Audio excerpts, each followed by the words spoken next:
Ce 18 juillet, Donald Trump fait son entrée sur la scène de la convention républicaine.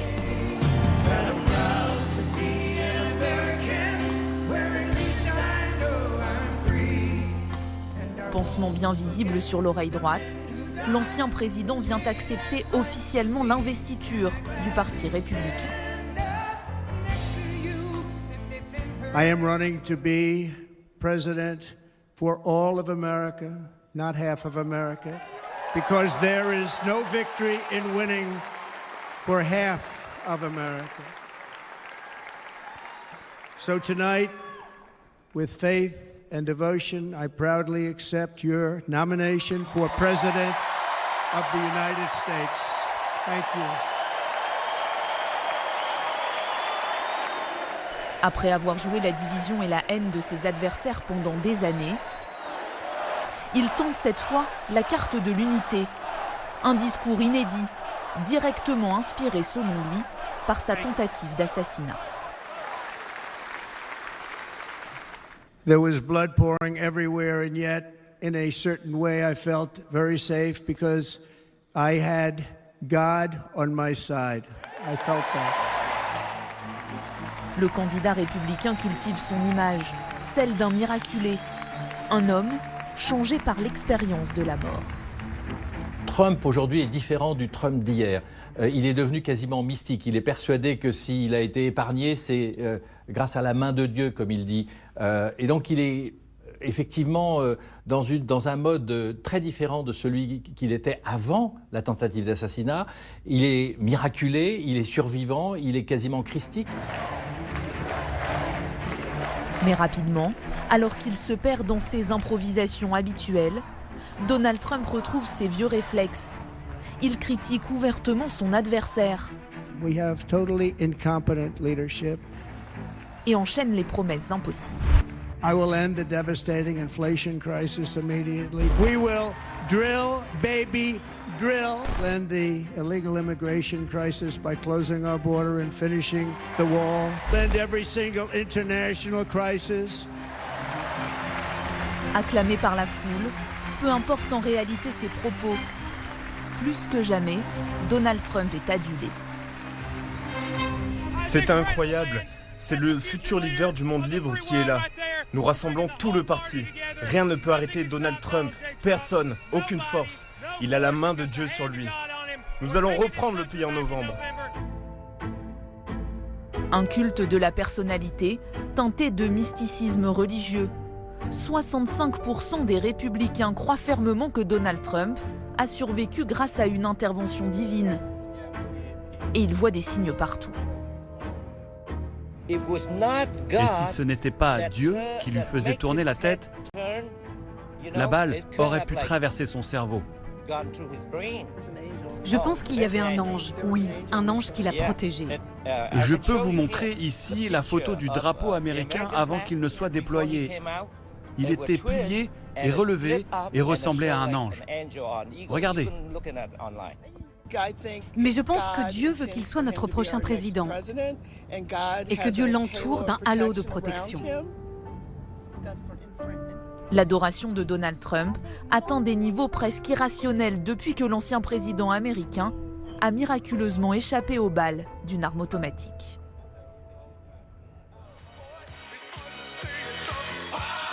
Samedi 13 juillet, sous le soleil de cette fin d'après-midi en Pennsylvanie, des milliers de personnes patientes, toutes attendent leur champion, Donald Trump.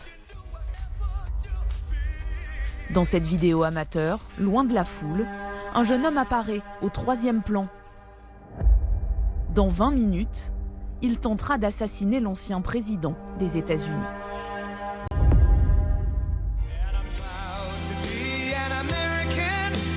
Il est 18h03 lorsque Donald Trump fait son entrée.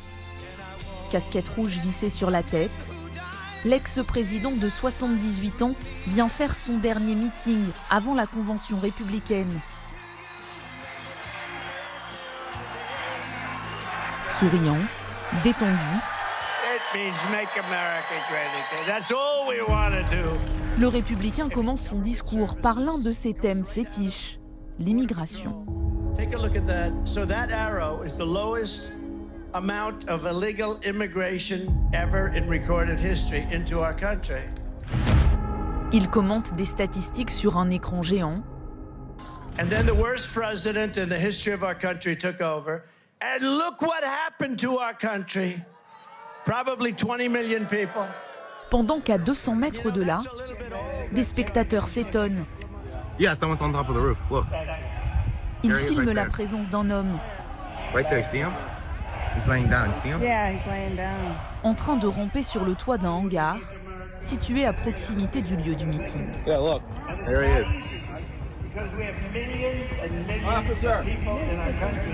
Les militants alertent les services de sécurité.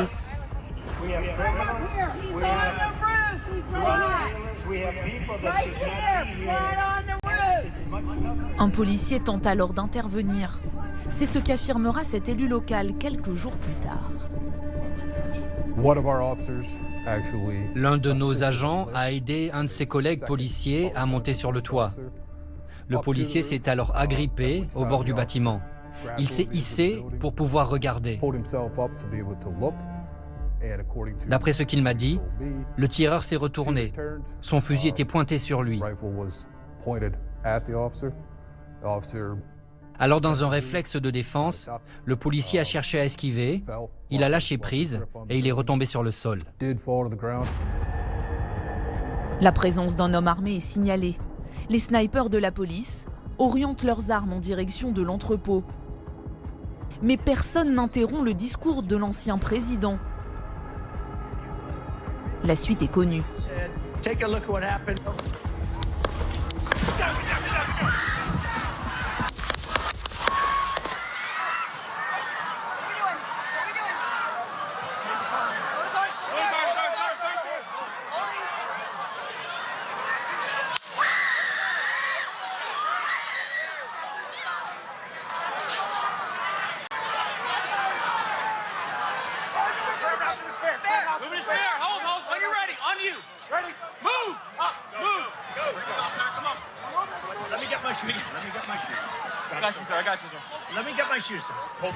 Au milieu d'une confusion extrême, Donald Trump, touché à l'oreille, le visage ensanglanté, se relève.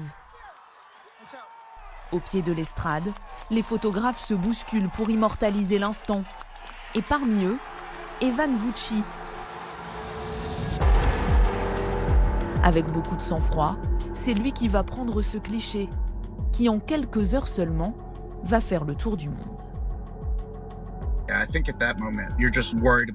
Je pense qu'à ce moment-là, tu te soucies seulement de la composition de ton image, de la lumière. Tu penses au travail que tu es en train de faire. Tu es dans l'action, en mode machine de travail. Tu fais ce que tu as déjà fait un millier de fois avant ça, et c'est la seule chose à laquelle tu penses. En tant que photographe, tu te dis « calme-toi, vérifie ta composition, sois sûr que ton exposition est correcte ». C'est ce genre de choses auxquelles tu penses quand ça arrive. On n'a pas la chance de le faire une deuxième fois. Tout doit être parfait dès la première fois. Tu dois être professionnel et continuer. C'est ce que nous avons tous fait.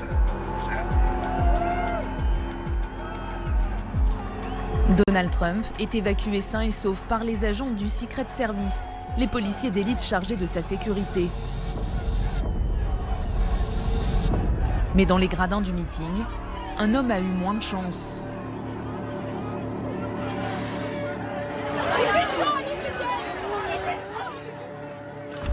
Cory Comperatore, 50 ans, père de 2 enfants et jeune pompier retraité, victime collatérale du tireur. J'ai entendu quelqu'un qui criait « On lui a tiré dessus, on lui a tiré dessus ». Je me suis donc rendu sur place. J'ai dit « Je suis médecin urgentiste, laissez-moi vous aider ». Le type était retourné sur lui-même et s'était coincé entre les bancs. Il avait reçu une balle dans la tête, il y avait beaucoup de sang. 2 autres spectateurs sont gravement blessés.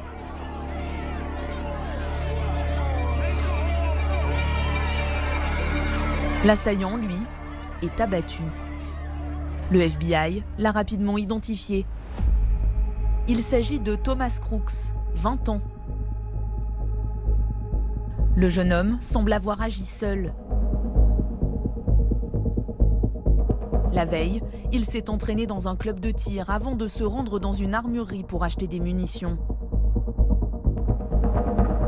Malgré les énormes moyens d'investigation mis en œuvre, les policiers n'ont toujours pas éclairci ses motivations. Le jeune homme n'a laissé aucune explication pour justifier son geste. Le FBI va passer au scanner toute la vie de ce jeune homme qui, jusqu'à présent, ne posait aucun problème, était plutôt discret, en dessous du radar, comme on dit. En tout cas, qui n'était pas fiché, qui ne faisait pas partie officiellement d'une organisation connue. Et le fait qu'aujourd'hui, on a lancé une enquête pour attentat ou acte de terrorisme intérieur ne dit pas grand-chose. Mais justement, c'est pour essayer de percer le secret de sa personnalité que tous les moyens ont été mis à disposition des enquêteurs. Les enquêteurs s'intéressent notamment à la psychologie de cet étudiant plutôt brillant. Des médias américains l'ont identifié dans cette vidéo lors de sa remise de diplôme en 2022. Et ses anciens camarades se souviennent de lui comme d'un jeune homme marginal, souvent à l'écart du reste de la classe. Il s'asseyait seul au déjeuner, c'était un paria. C'était vraiment un solitaire. Il était très discret. Il a été victime d'intimidation, de harcèlement à plusieurs reprises.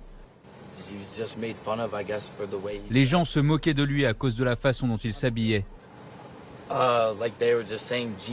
Il portait parfois des tenues de chasse. Il avait toujours un masque, même après le Covid. Comment un homme armé a-t-il pu s'approcher aussi près d'un candidat à la présidentielle théoriquement placé sous haute protection? La sécurité autour de Donald Trump était-elle suffisante? Sur le site du meeting, voilà à quoi ressemble la configuration des lieux. Un champ dans lequel la scène a été installée et à proximité sur le côté des entrepôts. C'est sur ce toit à environ 130 mètres que se trouvait le tireur présumé.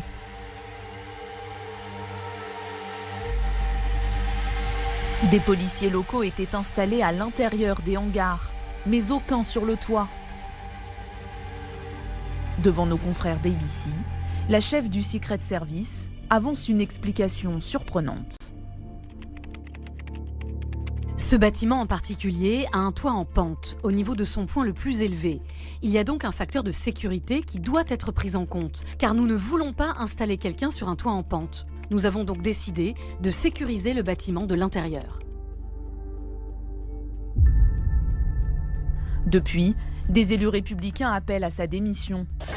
Plusieurs enquêtes sont en cours pour établir les défaillances de son service. Mais sans attendre les réponses, dans un pays plus polarisé que jamais, le sénateur James David Vance, choisi par Donald Trump comme vice-président, a immédiatement accusé Joe Biden et les démocrates d'être responsables de l'attaque. Il ne s'agit pas aujourd'hui d'un simple incident isolé. Le postulat central de la campagne Biden est que le président Donald Trump est un fasciste autoritaire qu'il faut arrêter à tout prix. Cette rhétorique a conduit directement à la tentative d'assassinat du président Trump. Pour Joe Biden, toute cette affaire est une catastrophe politique. Le président de 81 ans était déjà affaibli depuis son débat raté face aux Républicains et les appels de nombreux élus démocrates à se retirer. Joe Biden est contraint de modifier en profondeur sa stratégie électorale. Impossible désormais d'attaquer frontalement Donald Trump. Quelques jours après la tentative d'assassinat, il a même dû présenter un début d'excuses. On a call a week ago, you said it's time to put Trump in the bullseye. There's some dispute about the context, but I think you appreciate. It was a mistake to use the word. I didn't say crosshairs. I meant bullseye. I meant focus on him. Focus on what he's doing. Focus on his policies. Focus on the number of lies he told in the debate. Focus. I mean, there's a whole range of things that look. Mais comment combattre un adversaire que rien ne semble atteindre? Pas même les enquêtes et les condamnations judiciaires qui s'accumulent contre lui depuis 4 ans.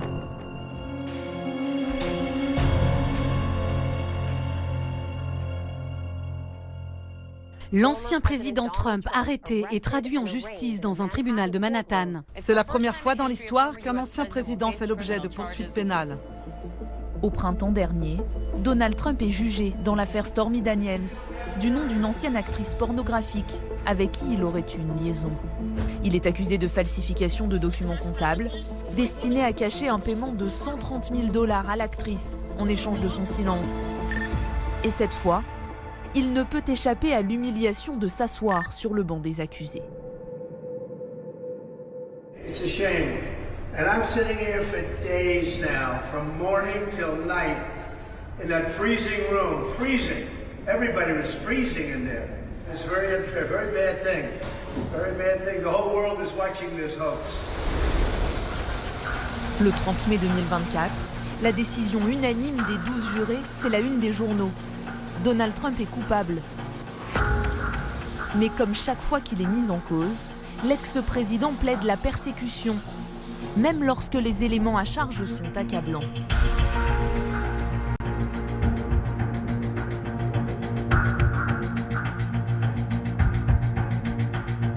Ces photos ont été prises dans sa résidence de Mar-a-Lago en Floride.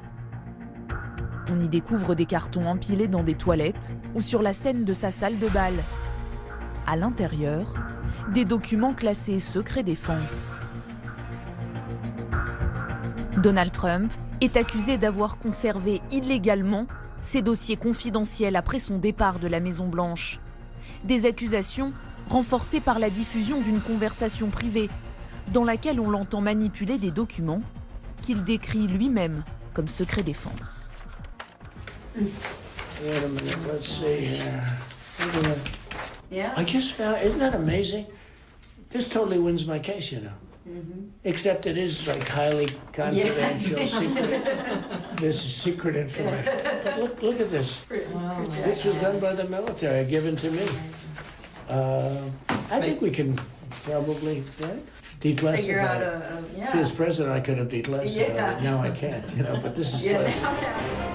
Ladies and gentlemen, please welcome the 45th President of the United States. Donald Trump esquive tous les éléments à charge. Il se dit victime d'une chasse aux sorcières. Un argument répété en boucle. Comme ce jour-là, devant le congrès de la NRA, le puissant lobby des armes à feu. It's not an investigation. You're going through the same thing. It's a persecution. The only one they want to prosecute is Donald Trump. Let's get Trump. Let's get that son of a bitch. Let's get him. It's unbelievable, actually.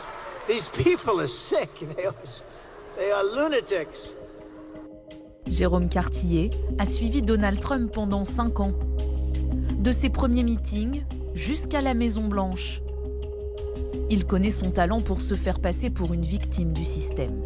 En hurlant tout le temps « chasse aux sorcières », ça permet de niveler en quelque sorte un peu toutes les affaires. C'est-à-dire que s'il y a un scandale sur un enregistrement dans lequel il tient des propos misogynes, ou s'il est inculpé au niveau fédéral pour avoir conservé des documents, ou toute autre affaire, finalement ça nivelle. On dit voilà, c'est une chasse aux sorcières. Et ça fonctionne assez bien avec la base, avec ce qu'on appelle le peuple trumpiste, c'est-à-dire cette foi dans l'idée qu'on lui en veut, et donc à la limite, plus personne ne regarde vraiment les détails. They're not coming after me, they're coming after you, and I'm just sort of in the way. I'm in the way of these people. Donald Trump va jusqu'à attaquer nommément les procureurs qui le mettent en cause dans un clip de campagne. Here's a question for you. Just how far are the radical left prosecutors willing to go to stop him? We all know they hate him for winning the fight to protect life, for exposing their deep state. So, like a pack of rabid wolves, they attack. But here's the thing, he'll never blink. That's called having the courage of your convictions. And it's why he's our president. I'm Donald J. Trump, and I approve this message. Un discours qui résonne auprès de ses partisans.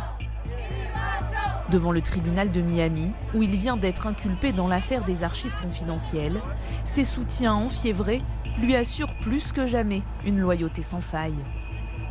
C'est une chasse aux sorcières et il continue d'inventer des trucs pour tenter de le coincer. Et ça continue encore et encore.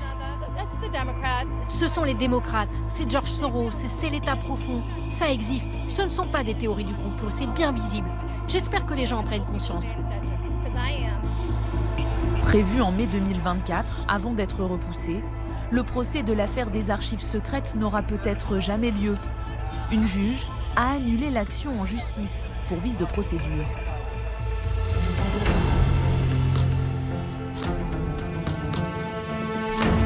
L'ex-star de la télé-réalité retourne toutes les situations à son avantage. Lorsqu'il est convoqué dans une prison de Géorgie, dans l'affaire de la manipulation du scrutin présidentiel, il doit se soumettre à la photo judiciaire. Mais hors de question d'apparaître comme un repris de justice. Provoquant, il semble défier le système, avant de récupérer le cliché pour vendre des produits dérivés. Donald Trump est même parvenu à sortir indemne de la plus lourde des accusations, celle de complot contre les États-Unis. Le 6 janvier 2021, jour de l'investiture de Joe Biden, un meeting de soutien au président défait, organisé à quelques pas du Capitole, tourne à l'insurrection.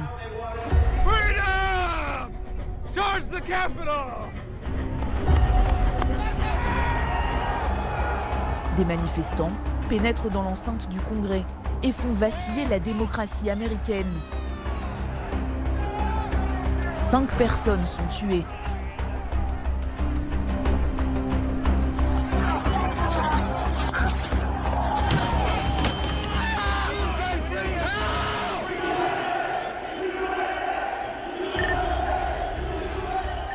Une tentative de coup d'État qui ébranle tout le pays.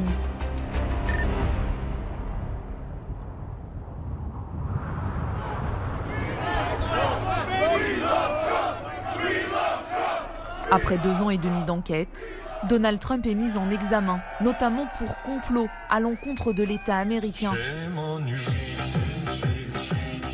Des manifestants viennent exprimer leur satisfaction devant la Cour suprême. C'est l'acte d'accusation le plus grave jamais prononcé contre un ancien chef d'État. Mais l'ex-président multiplie les recours pour retarder un procès et va même jusqu'à réclamer l'immunité totale. Presidential immunity is imperative, or you practically won't have a country anymore. Thank you very much. Thank you. Une demande extravagante de l'avis de nombreux juristes. Pourtant, début juillet, la Cour suprême, dominée par des juges conservateurs, lui donne raison. Donald Trump peut bénéficier de l'immunité pour des actes commis pendant sa présidence. Une décision qui empêche de le juger pour l'attaque du Capitole avant les élections, mais qui est contestée jusqu'au sommet de l'État. The American people deserve to have an answer in the courts before the upcoming election. The public has a right to know the answer about what happened on January 6th before they are asked to vote again this year. Now, because of today's decision, that is highly, highly unlikely. It's a terrible disservice to the people of this nation. Une immunité, pas de procès, des balles détournées par les dieux. Désormais, plus rien ne semble pouvoir arrêter Donald Trump dans sa course à la Maison-Blanche.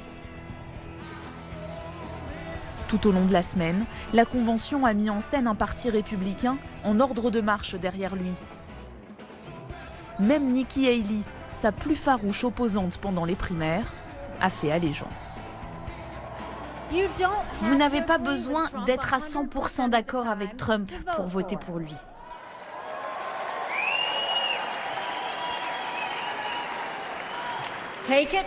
Regardez-moi. Je n'ai pas toujours été d'accord avec le président Trump, mais aujourd'hui, nous sommes plus souvent d'accord que pas d'accord.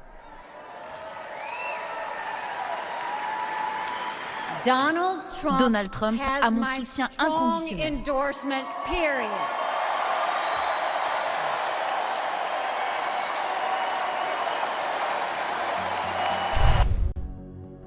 Des ralliements en cascade et des financements aussi qui abondent.